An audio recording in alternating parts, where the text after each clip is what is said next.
জেগে চিৎকার করিও না জান, পাখি হয়ে গেছে, আর একটু লাগবে না, আমি কথা দিচ্ছি। কি হলো, এমন করছো কেন? সোনা বলছি তো, লাগবে না, আর একটু আছে, আর একটু সহ্য করো, তারপর আরাম লাগবে। সোনা, ব্যথা দিব না, আস্তে আস্তে আদর করবো।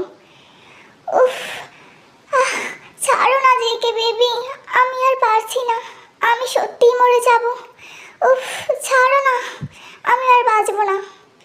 জেকে, মরবি না, বললাম তো চুপ করে থাকতে। আদর করছি, আদর করলে মানুষ মরে না, এত জোরে জোরে চিৎকার করলে মজা পাবা না। চুপ।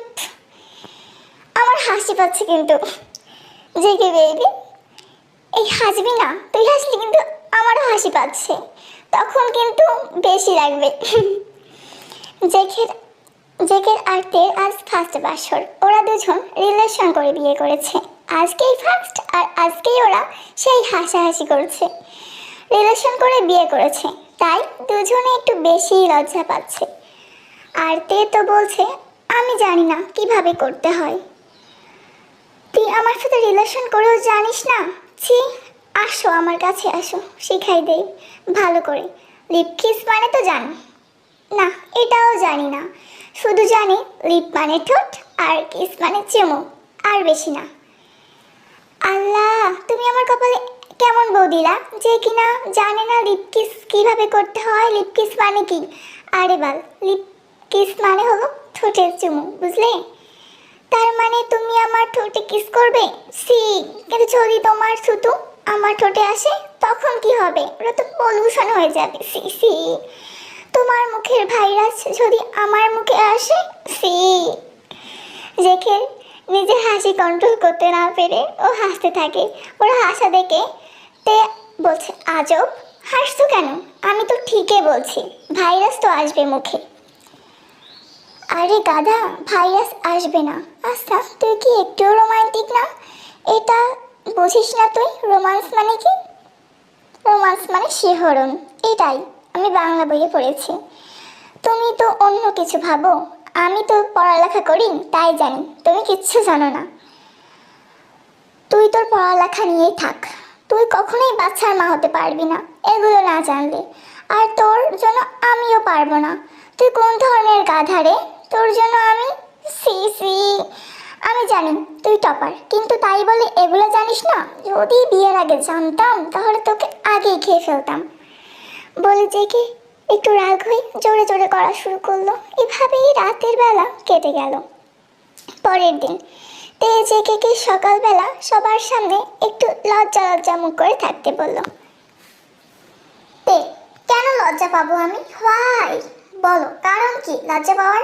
আমি কেন লজ্জা পাবো? আমি কি ছোট ড্রেস পরে নেই তো, তাহলে লজ্জা কেন পাবো? আরে বাল, তুমি বুঝো না কেন একটু লজ্জা পেতে হয়? কারণ কালকে আমাদের ফার্স্ট বাসর হয়ে গেছে, নির্লজ্জ হওয়া যাবে না। তো একটু মুখ কুঁচকে বললো, কেন অন্যরা কি সব করে নাই? ওদের তো বেবি হয়েছে, আর আমি মেয়ে। লজ্জা পাওয়ার দরকার আমার, তোমার না।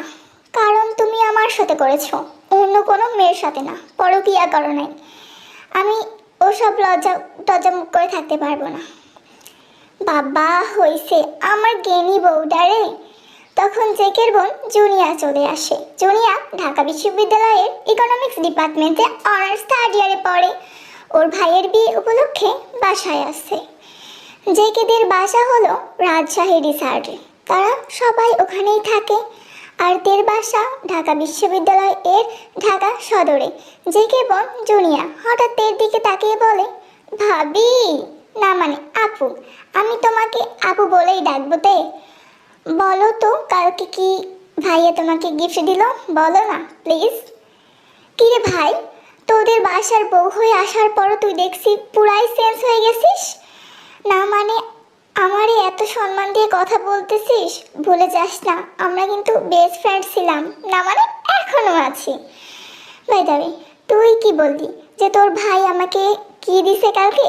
তোরে হোয়াটসঅ্যাপে নক দিয়ে বলছি, ওখানেই বলবো এখন। এটা শুনে জেকে বলে, কি বললে তুমি? নির্লজ্জ, কালকে কি হয়েছে সেগুলো বলবা? বলো একটা, এটাকে দিয়ে কিছু হবে না। আমার একমাত্র বোনের সামনে আমার মান সম্মান সব শেষ করে দিবে। তুমি নির্লজ্জ, তুই কি বলবি?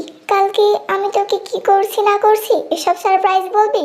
এটা শুনে জেকে বোন জিনিয়া হাসতে হাসতে বলে, ভাইয়া তুমি না এসব, তুই না এসব কি বলছিস?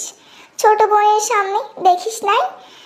তাছাড়াও তোর বউ কিন্তু আমার ভাবি না, বেস্ট ফ্রেন্ড। তো এসব বলা যেতেই পারে, আর তোর অসুবিধা থাকতেই পারে, থাকলে চুপ করে যাবি। তোকে কিন্তু আমি এইসব বলতে বলি নাই। জিনিয়ার কথা শুনে জেগে একটু চুপ করে যায় আর লজ্জা পায়। তুই না একদম ঠিক বলছিস জিনিয়া, তোর ভাই একটা পুরাই পাগল। কেমনে ওর সঙ্গে আমি সংসার করব? তুই কেমনে ওকে সহ্য করিস ভাই? সামনে পারে তো ওকে পিটাবো আমি। জেকে, এই তুমি এসব কি বলছো? তুমি কি পাগল হয়ে গেছো? আমার বোনের সামনে আমাকে ধরে পিটাবে তুমি? একেবারে রুমে নিয়ে গিয়ে সোজা করবো একদম। কি বলছো না বলছো কোনো ঠিকঠাক নাই তোমার। ওরে বলো কি এখনো ফুপি হতে পারবে? তুমি তো বাচ্চার জন্ম দিতে পারবে না গাধা। আমি মা হতে পারবো না, তুমি আমাকে প্রেগনেন্ট বানিয়ে দিতে পারবে না। গাড়িতে কোনো শক্তি নেই গাধা একটা। কি বলছে? তুমি তোমার বোনের সামনে আমার মান সম্মান শেষ করে দিয়েছো। যদিও আমরা বেস্ট ফ্রেন্ড, তাই কিছুই হবে না। আমি ওর সামনে কত ঢোকাঢুকির কথা বলি, আমার কিন্তু তোমার তো মান সম্মান যাবে তাই না? আমার না। কতটা নির্লজ্জ হলে বোনের সামনে এসব বলো। এসব শুনে জুনিয়া বলে, তোরাও না পারিস ভাই, কি থেকে কি হয়ে গেল। আমি শুধু এখানে এসেছি জিজ্ঞেস করতে কালকে ভাইয়ে কি সারপ্রাইজ দিয়েছে, তাতেই তোরা এতগুলা বাড়াবাড়ি করতেছস। তোরাও না পারিস। আর ভাইয়া তুমি তো আগে এমন ছিল না। এসব কি বলবা? আমি তো সব বুঝেছি। তে আপু বি কেয়ারফুল। আমার ভাইয়া কিন্তু সেই মাসুদ। তোর ভাইয়া মাসুদ? আমি কি করব? তুই একটা পাগল, তোর ভাইয়া আরেক পাগল। পাগলের দলে আমি এখন পাগল হয়ে যাব। দেখছিস তো ভাইয়া কি বললো? কালকেই তো বিয়ে করলাম, তাতেই নাকি ফুপি হতে হবে। এপাশ থেকে জেকের কাছে জিমিন এসে সব শুনে হাসতে হাসতে বলে, তোরা এসব কি ডিসকাস করছিস ভাই? আমারও একটু শোনা। মাসুম আমি, যদিও বিয়ের বয়স হয়ে গেছে, সব জানা দরকার, কিন্তু তোদের থেকে একটু কম জানি। তে সবসময় লজ্জা পেয়ে বলে, কি ভাইয়া তোমরাও পারো, আমার বুঝি লজ্জা করে না? ভাবি তোমার লজ্জা করলো, আমার নির্লজ্জ ভাইয়ের কোনো লজ্জা নেই। তো পুরাই মাসুম নামের মাসুদ নির্লজ্জ। দেখিও খাওয়ার সময় আবার মা বাবার সামনে কিছু একটা বলে দেবে। সবই কেয়ারফুল ভাবি। ইয়া মানে তুমি শুনলে তো যে কি কিছু বলবা না কিন্তু। এমনিতেও জিমিন আর জুনিয়ার সামনে আমার মান সম্মান তুমি সব শেষ করে দিছো। কি সব ঢুকাঢুকির কথা বলছো? এভাবেই ওরা সব আলোচনা করতে থাকে। জেকের মা জুনি আসে ওদের খাওয়ার জন্য ডাকতে। তে বৌমা আসো, খাবে না? এই কি তুমি কালকে ঘুমাওনি? তোমার চোখগুলো তো পুরাই কালো হয়ে গেছে। এ মানে মা আমি কালকে ঘুমাইনি, আসলে আলাদা জায়গা তো, তাই ঘুম হচ্ছে না। আপনাদের রুমে এসে একটু ফার্স্ট দিয়ে নেই, তাই ঘুমাইনি। মা তুমি অত সব মিথ্যা বলতেছো কেন মাকে? তোর এমনিতে ঘুম হয়নি না আমি ঘুমাইতে দেয়নি? ভাবি দেখ আমার রুমে ঘুম হবে না? ঘুম তো তোমার কালকে আরও বেশি হয়েছে। জিমিন ও জুনিয়া ওখানেই হাসতে হাসতে তাকে খাওয়ার জন্য নিয়ে যায়, কারণ তে অনেক রেগেছিল। তারপর ওরা সবাই সকালের খাবার খুব মজা করে খেতে থাকে, ওদের সুখে সংসার কাটতে থাকে। আর জেকে আরদের তো সবসময় ঝগড়া, খুনসুটি, জেলাস আর রোমান্স। প্রতিদিন রাতের বেলা তে জেকে রোমান্স করে আর অভিমান নিয়ে সংসার কাটতে থাকে। Bye bye everyone. ভালো লাগলে লাইক সাবস্ক্রাইব করে দিবি। Bye bye.